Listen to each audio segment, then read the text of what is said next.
Welcome to SportsBeat KC, the Kansas City Star's daily sports podcast. It's Thursday, September 9th, and I'm Blair Kerkhoff. No more waiting for the Chiefs to kick off the 2021 season. Well, a couple of days, but you know what I mean. It's game week, and that means the Star folks who cover the team are back to discuss everything Chiefs. Beat writers Herbie Teope and Sam McDowell and columnists Sam Mellinger and Herbie Teope join me and you talking all things Chiefs as they get ready for Sunday's opener at Arrowhead Stadium against the Cleveland Browns. The show started as a SportsBeat Live where we took your questions and comments. Thank you very much for those. And we covered a load of topics from the new offensive line, injuries, betting lines, why the Chiefs tend to get off to fast starts, and much more. You'll also hear from Patrick Mahomes and Andy Reid. So now it's a SportsBeat KC podcast. Let's get started. The 2021 season starts Sunday at Arrowhead Stadium against Cleveland Browns. It's season number 62 for the Kansas City Chiefs and number 59 here in Kansas City. Expectations running a little hot here in town, and they should. Vegas over-under has the Chiefs at 12.5 victories this season, and they're favored in 16 of 17 games, and the others are pick 'em. I know this because I read Sam McDowell's story on this topic. Sam, that seems a little optimistic for the Chiefs. Favored in 16 of 17 games? Yeah, but a lot of the lines are closer than they were last year. It's something else I noted in that story, but they were favored by double digits in every home game last year until they rested the starters in week 17. They're not favored by double digits, but one home game. So much tougher schedule, but I guess if you're picking them game by game, it's hard to pick against this team right now. What's the pick 'em game? Baltimore, week 2. And what's the line for Sunday's game? 6. The Chiefs are favored by 6. Some still have it at 6.5, but it's moved down, and some to 6 right now. Okay. As we often do, let's get started with an injury report, and that'll, I think, lead us into some conversation here. So, Herbie, what did Andy Reid say about injured Chiefs yesterday? Well, he's not necessarily injured, but Tyrann Mathieu remains on the reserve COVID-19 list a week after testing positive. Reid says his tests are, quote, getting better, end quote. And as we all know, in accordance with the NFL protocol, you have to pass the COVID test, 2 consecutive tests within a span of 24 hours. And a week later, and he still hasn't passed and is not off the COVID list. I'm starting to raise my eyebrows here. But I did ask Reid, if he does clear the protocol, is he the kind of player that can practice or play without practice? And Reid said yes. He mentioned that he probably could. Outside of Tyrann Mathieu, Austin Blythe did not practice yesterday. We know that because he had sports hernia surgery at the end of August. Frank Clark, limited with a hamstring injury, much to Sam McDowell's chagrin. And then we got wide receiver Mecole Hardman, who was also limited with an oblique injury. And then Derek Nottie, who's been in and out of practice throughout training camp. He's still dealing with that hip injury. Good news for the Chiefs. Running back Clyde Edwards-Helaire with the ankle injury put in a full practice, along with Laurent Duvernay-Tardif with the hand injury. He put in a full practice, so he'll be available in the backup role. Mike Remmers and Trey Smith also put in a full practice. Remmers dealing with a knee injury. Smith dealing with a shoulder injury. Anyone want to take a stab at what getting better testing means, or whatever Andy Reid phrased that? The testing's improved for Tyrann Mathieu. Well, the only possibility actually is that you do have to test negative on back-to-back days within a 24-hour period. So I actually wondered if he did mean that maybe he's past that first one. Of course, we don't know that for sure, but I just think that's a possibility for the reason he phrased it that way. And I'm just glad he didn't say anything about day-to-day. As long as he keeps away from that and doesn't say literally, I think it's promising. It was vague, obviously, but it does seem like he was trying to make some point about some element of progress, right? So I take it that we're one away. And isn't he scheduled to speak to the media today, Herbie? Tyrann Mathieu? No, I think it's Chris Jones, yeah. Oh, When okay. they gave us the list, they didn't mention Tyrann Mathieu. We'll see. The Chiefs will get that to us. Yeah, but there will be another injury update later, probably in a couple of hours. Hey, listen, if he can't go on Sunday, that is a major blow. This is for obvious reasons, but he had a huge game against the Browns in the playoffs last year. Had the interception, had 2 or 3 tackles for loss. He was a major player in the victory over the Browns. What would the Chiefs be missing if Tyrann Mathieu? How would the Chiefs line up at that position if Tyrann Mathieu can't go? Probably Juan Thornhill and Daniel Sorensen. Those are your 2 likely options there because as of right now, they're only carrying 4 safeties on the active 53-player roster with Mathieu, Sorensen, Thornhill, and Armani Watts. So, yeah, if you're missing Mathieu for this game, that's a huge hole on the back end of coverage. Okay, and you also mentioned Frank Clark, the mystery man of the Chiefs. We have not heard from Frank Clark throughout training camp, or we haven't heard from him since the end of last season. I suspect. I can't remember the last time he spoke to the media. I guess it was during OTAs, maybe. OTAs. Yep. Okay, and that was before any revelation about the legal trouble that he got into in California. What about options there if Frank Clark can't go? And we did not see him in preseason games, if I'm not mistaken. Well, I think that the Chiefs should be covered on the defensive end position because Mike Dana has really emerged, and he's been throughout training camp when Clark first hurt that hamstring. It was Dana who was lining up on the right defensive end spot in Frank Clark's place. And then you have some depth there. You've got Joshua Kando, you've got Alex Okafor. So I think that they should be they'll be able to be covered there. One player you didn't mention, and because his injury was announced earlier, and so he's not on the current list, is Willie Gay Jr. And that's such a tough break for him. Guy who couldn't play in the postseason last year, who all of us have written about in some form about how much progress he made and what kind of in his one preseason game he played well, and now he's not going to have him for at least the Chiefs aren't going to have him for 3 weeks. So there's some little bit of mystery about how the Chiefs are going to fill that position. Is it, Ben Neiman looks like he's going to start. Nick Bolton is certainly the fan favorite. What happens at the Willie Gay position? I wouldn't be surprised whatsoever if they do roll out Anthony Hitchens, Ben Neiman, and Nick Bolton in that spot. Andy Reid, he's been asked numerous times during this week, how is Nick Bolton progressing? And he's highly complimentary. And on Monday, he said, hey, he's worthy of taking more reps. And, he's not going to come out and announce who's starting, but it just would not surprise me one bit if it is Nick Bolton, because who else are you going to trust there? Dorian O'Daniel, a guy that the Chiefs have used mostly at special teams. And so I think it has to be Nick Bolton. Okay. Hey, Paul Eccles asks, what's the Chiefs' schedule difficulty rank this year? It seems like it's stacked to be tough. They're playing a first-place schedule, right? I mean, that's and they have for the last, however many years they've won was it 5 years in a row they've won the AFC West? They always get a first-place schedule. But, yeah, Browns, Ravens, Bills, it happens to be the year they play the NFC North, right? So that may be the toughest division in football.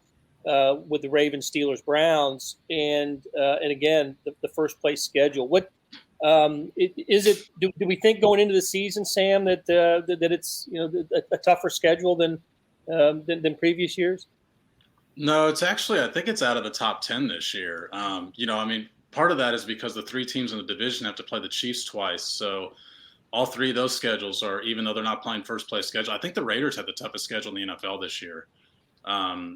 I think the Steelers are up there.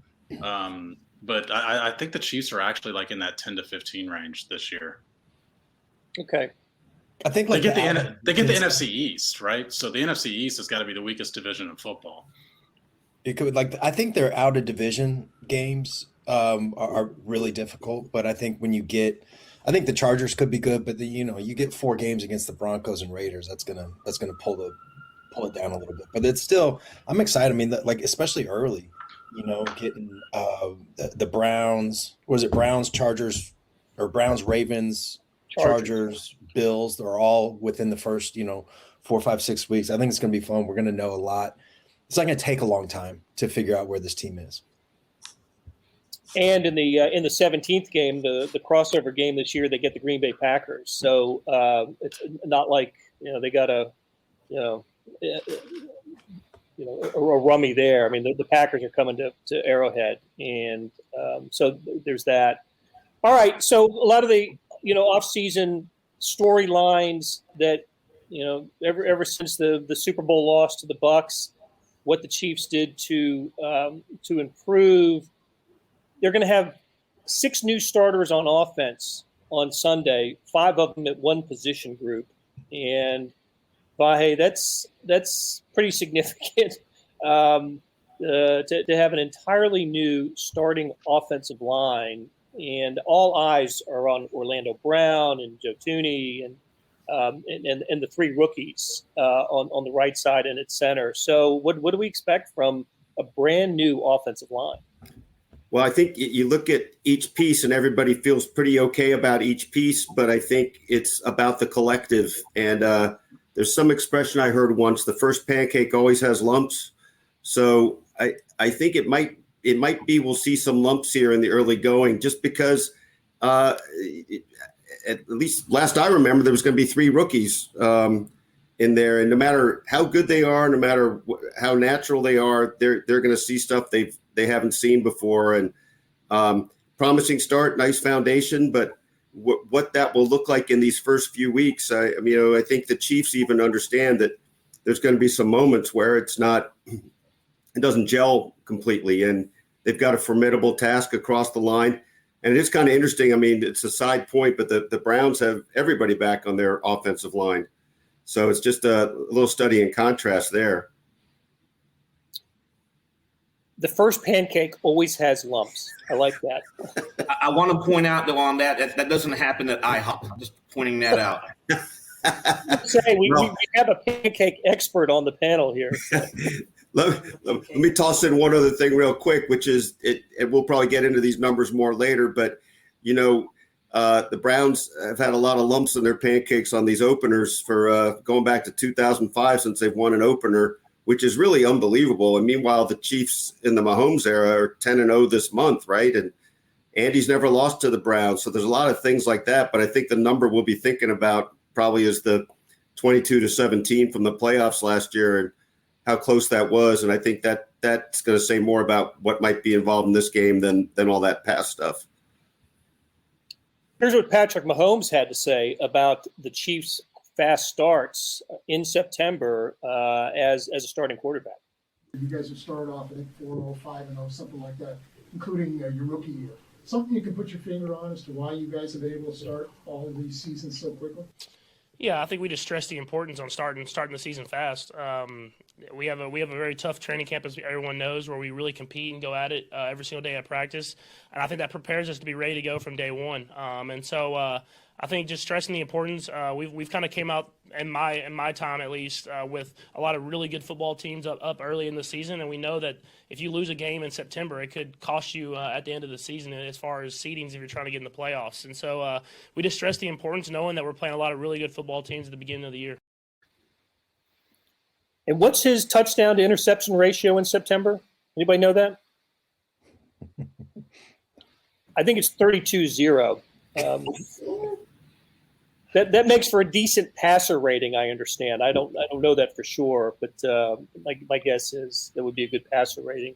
And really good in the openers too, Blair. 10 touchdowns, no interceptions in the openers. He's had at least 123 rating in all 3 openers. So really good at the start of seasons. Really good at the end of seasons too. Yeah, not too bad at the end of seasons with the team in the Super Bowl the last two years. So Paul reminds us the IHOP pancakes were made 8 hours previous, so that's why there were no lumps in those. Yes. I think he's correct. Hey, while we're running some tape, I wanted to hear from Andy Reid as well, and this is Andy Reid on just the close nature of games. Sam McDowell, we talked about the what the Chiefs over under is, and what they're favored by double digits at home last year, and they didn't cover in a lot of those games. Here's what Andy Reid had to say about the Chiefs in close games. I think they were 8-0 in games decided by 6 points or less last year. Yeah, you guys won a lot of close games last year.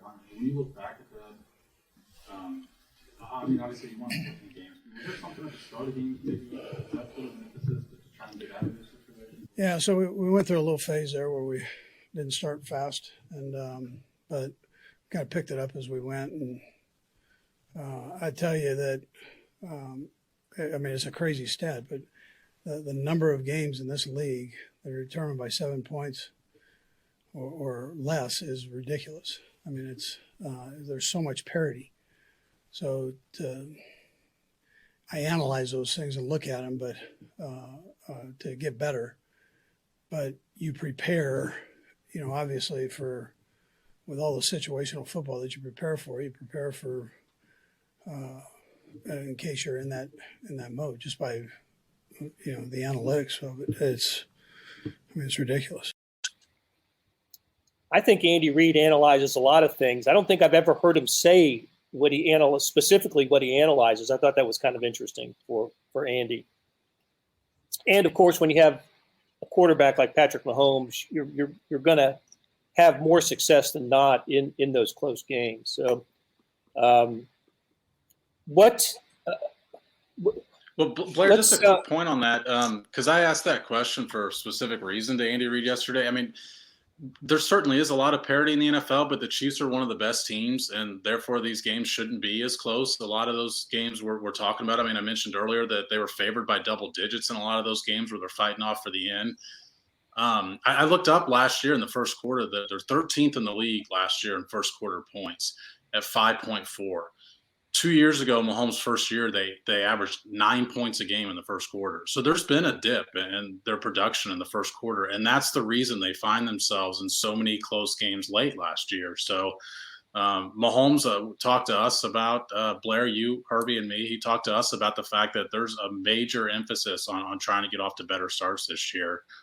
Just a topic I'm writing about later this week. Yeah, I just remember a couple of games, after they pounded the Jets at home, it just seemed like every home game after that, the Panthers, the Falcons, all those games were closer than you would have expected them to be. And, they didn't have problems scoring against the Panthers. They did against the Falcons. I don't know, whatever that means. It's the Chiefs finished 14-2. They set a franchise record for victories last year. They got the W. So, however they get it. Hey, Brian, go ahead, Sam. Just real quick is I draw a direct line in what Sam's talking, what you guys are talking about there. I directly connect that to this 20-0 stuff that Mahomes is talking about. I think that he looks at that season like, we were winning the games, but not sort of hyper-focused on each practice, each game, each quarter, each snap. And I think that's why he's saying this, is to get back to that, because I think they had more of that in 2019. I think last year it was more like, well, let's just, we can beat these guys, whatever. Let's just get through the game and we'll get into the playoffs and then kind of turn it on. I think that 20-0 is his way of saying, no, like let's present our best selves for the playoffs. And the way to do that is win each day. Absolutely agree.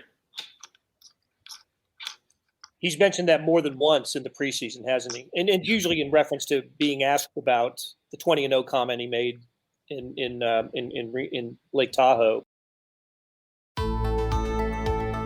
Hey, it's Blair. We have a special subscription offer for SportsBeat KC listeners: unlimited digital access to the Kansas City Stars award-winning sports coverage. Sign up now for 1 year of Sports Pass for access to all the sports news, features, and columns presented on the kansascity.com site, and it's only $30. That's a 40% savings off our regular rate. Your subscription will automatically renew after the initial term at $50 unless you tell us to cancel. Your subscription helps support the sports coverage of kansascity.com and the Kansas City Star, and that support has never been more important. please visit kansascity.com/SportsBeatKC offer to get this special offer. And as always, thanks for listening. Brian LeBurge asks, what do we think we'll see much of the 4 tight end set, or will they dress only 3 tight ends on Sunday? That's an interesting question. And Herbie, we have a name for the 4 tight end set, don't we?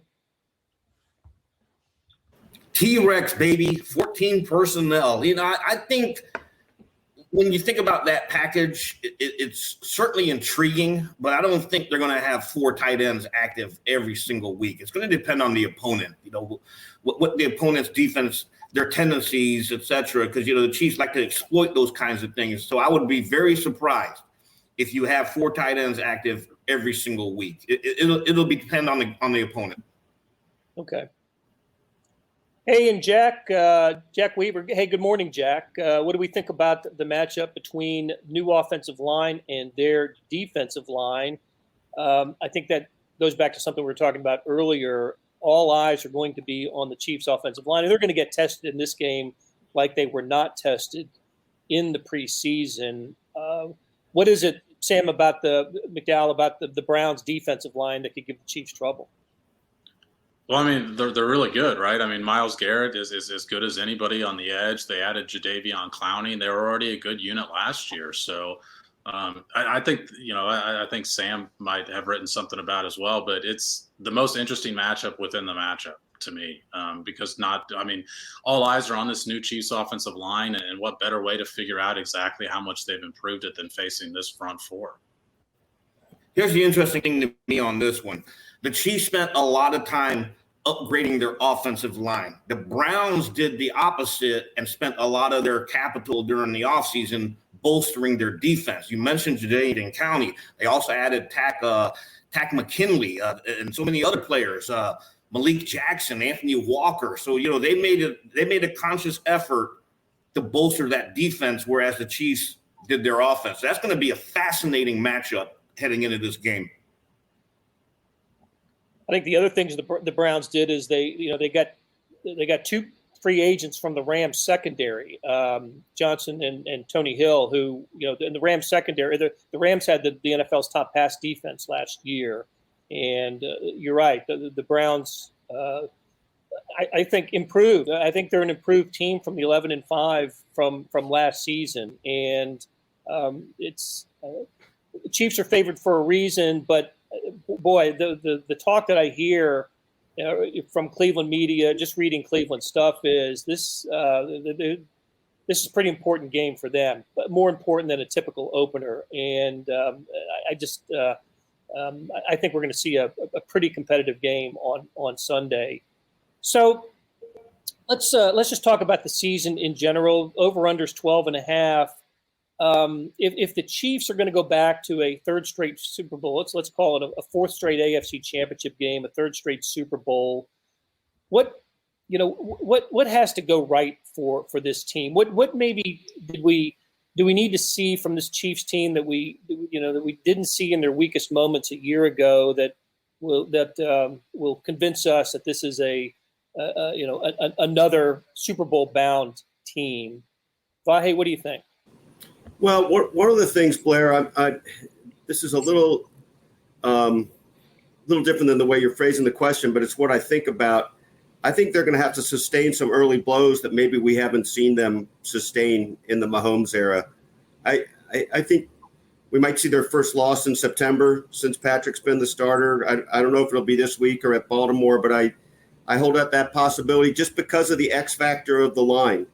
But I think the important thing is going to be that over the first 5, 6, 8 weeks that line comes together more and more. And I think what will matter is their momentum going into the playoffs. I still think they'll be around that 12-win spot, but I just think we might see some early panic with possibly their first loss in September in a few years. So they just need to literally keep getting better the whole way. I just don't think they're going to be the finished product. It reminds me a little bit of when they blew up the defense a couple of years ago and had to get that together over the first couple months of the season to be the unit that would help them win the Super Bowl.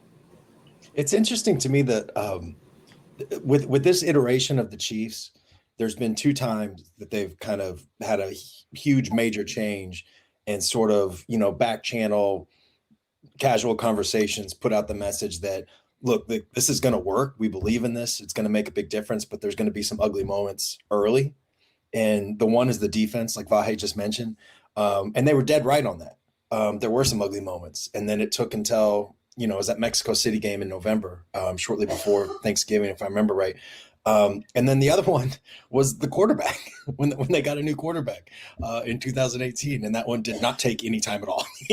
Like they both worked. But that was, so I'm just curious, which version we might get, assuming that it ends up working, because, in the preseason, at least, I don't know how they could have been better. It's just preseason. I get that. Other teams, like, what was it? The Cardinals weren't playing any of their guys, or 49ers, I'm sorry. But still couldn't have worked out better, but it is just the preseason. It's just like really interesting to watch how those guys communicate and all that. It is really funny, Sam. You mentioned that about Mahomes, and I've kind of forgotten that. Like, it's going to take him a few weeks. It's don't expect anything too soon out of him. And that was just absolutely blown up the first week. He was 10 touchdowns, no interceptions in the first 2 games, if I remember right.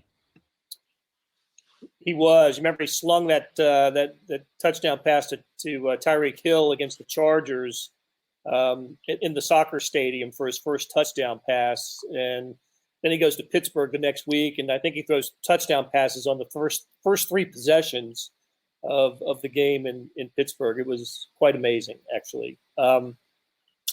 Tyler Hoffman asks, will Chris Jones play more defensive end or defensive tackle this season? Sam McDowell, what do you think? He's going to play more defensive end. I mean, they're going to rotate him at both positions. But right now, their bigger need is for him to be a really good edge rusher. They've got more depth at defensive tackle with the addition of Jaron Reed. I think Turk Wharton is a really good edge rusher. Derek Nottie is a good run stopper. Colin Saunders has had a good training camp. So I just think that they're set at defensive tackle in a way that they aren't at defensive end. And he's going to play there more based on need than that's where they think his best attributes are, because he obviously has had a ton of success rushing the passer from the interior, which is always the risk. I mean, that's always the question that you've got to ask yourself. What am I losing by moving him out? And that's why I point to the depth that they have there to fill in the gaps at defensive tackle that I just don't think they have at defensive end if he can't play out there. Right. Peter Alden asked, which running back do you anticipate seeing or having seen in goal line packages? What do you think, Herbie? Who's among Clyde Edwards-Helaire, Darrell Williams, or Jerick McKinnon? Who might we see in goal line situations? If the Chiefs are committed to running the football, and when you look at this offensive line compared to previous seasons, to me, it projects as a Mauler-type offensive line. You got Trey Smith, who's very physical, Creed Humphrey, who's very physical, Joe Tooney, who's very physical. To me, that sets up Darrell Williams in the goal line packages. Now, if they're passing, then obviously it's either CEH, Clyde Edwards-Helaire, or Jerick McKinnon. But if they're going to run the ball when they're close, I think it's Darrell Williams. Kudos to the fan for being such a good fantasy manager that he's checking in on our SportsBeat Live just to check out who's getting the goal line carries, though. The vulture. I'll tell you what, when I do radio spots, that's all people want to know is who the Chiefs goal line running back is going to be, who the Chiefs number 2 wide receiver is going to be. They don't care about the team's potential success. It's what numbers. And speaking of the number 2 wide receiver, also quite an off-season topic. What do we think about the production after Kelce and Tyreek Hill? Where does it go? Do we think it's going to be one player take step up and own that wide receiver 2 spot, or will it be a collection of talent there? What do you think, Herbie? I think it's going to be a collection. Okay, here's the deal. And I know a lot of people love to talk about the number 2 wide receiver, but when I look at this Chiefs offense, when you take away well, excuse me, when you include Kelsey and you include Tyreek Hill, where else is the ball going to go where you're going to get those elite 1,000-yard receivers? It's a rare thing for NFL teams to have 3 1,000-yard receivers. So I think it'll be a collection of stuff. Don't forget, before Sammy Watkins joined this offense in 2018, he was a 1,000-yard wide receiver. So I don't think, his production going down, when you think of the pecking order, it doesn't surprise. Now, a good year for number 2 wide receiver in Reed's offense will probably be anywhere between 750 to 900 yards, and I think that can be considered a success. But you do want to see McCole Hardman take another step. 2 straight years, 500 yards receiving. I don't think that's what they drafted him for. He needs to take the next step. But I wouldn't get too caught up on who's the number 2 and what kind of numbers he's going to get, because you can't expect gaudy production in this offense. I just keep saying this, and I'm going to keep saying it, but their number 2 receiver is either Tyreek Hill or Travis Kelce. Like, that's the deal. We're talking about the number 3 receiver. I just want that to be a thing. It's true. I agree with that. But if we're looking at who's going to be 3rd in receptions for the Chiefs this year, I believe that was Demarcus Robinson. It ended up being Demarcus Robinson. I say it's going to be Byron Pringle, but we'll see about that. Pringle, that's interesting. Yep. Ken Lobaugh asked, are we underplaying the significance of the 5 new starters? I don't know. I think Vahe hit the nail on the head when he said, "Look, it's just going to take a little while." That's the position that I think Chiefs fans are going to pay closest attention to on Sunday. The 5 new starters, especially the rookies, and we'll see what Myles Garrett does, the havoc he can create for the Browns on Sunday. Hey, I wanted to give each of you one prop bet and tell me what you think about it, and we'll start to wind it down. So let's see. How about Sam Mellinger? I will start with you. Over under sacks for Chris Jones this year is 9.5. Over under for Chris Jones sacks. Is that right? According to one prop bet that I saw, yep. I might actually open an account and bet on the over. That seems like it seems like if you're going under, you're betting on him getting hurt. It's going to be hard for me to imagine him playing 17 games. And look, maybe they rest the starters, right? And it's only 16 or whatever. But no, I'd feel very confident in taking the over on that. Okay. All right. Vahe, over under passing yards for Patrick Mahomes, 49.68.5.